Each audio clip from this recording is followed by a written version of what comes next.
The one thing I'd like to leave the audience with today is what's going on right now.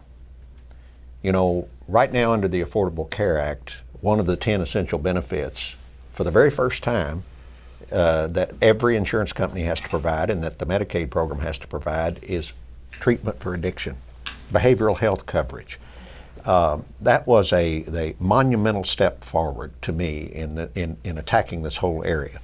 And I know politics is involved in this, and we're going to argue about what a bill's supposed to look like and all of that. But for God's sakes, no matter what ends up happening here, I would hope that everybody would put pressure on every politician that you find out here to make sure that one way or the other, that we continue to have coverage for behavioral, mental health, addiction treatment, because if we don't, I mean, we're going to go way backward and backward real fast. At least with that kind of coverage right now, people are getting paid some for the treatment that they provide, and it's a step forward, and we shouldn't give that up. Governor Strickland, your policy takeaway? Well, I want to say I agree with Governor Beshear totally when it comes to that. The other area I think we need to focus on is the research that's been mentioned. There's much we don't know. We need to do everything we can to invest the kind of resources into the research to help us come up with new treatments, new medications, ways to relieve pain that do not lead to these serious addictions. It ought to be possible to meet the legitimate medical needs of suffering individuals and do so in a way that does not threaten their lives going forward. And so that involves research, and we need to invest in research. Governor Lingle, what is your one recommendation? I think looking at the medical community as the first line of defense is very important.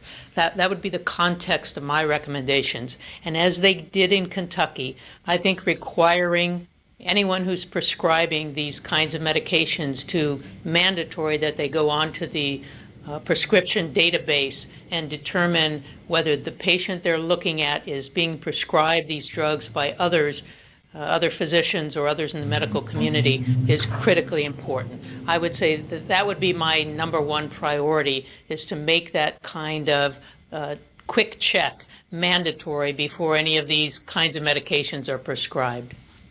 Thank you. Governor Nixon, what's your final thought? Get the cops on our side. We were when we put in the law enforcement mental health liaisons, we thought we were dealing with schizophrenia, depression, and what we found was we're dealing with, sometimes those are caused, but addiction and medication and whatnot is a real significant mental health problem. And the cops have been unbelievably helpful to us. They understand that if you can solve these problems, they're not going to be facing a gun on the street. They're not going to be facing somebody in crisis. And so I think having the cops on our side and have them engaging in these levels for us, we've just learned a lot in the last 18 months as we've heard directly from the folks on the street on the law enforcement side about this, not to go arrest people, but to figure out a solution to get that avenue of folks coming at them narrowed.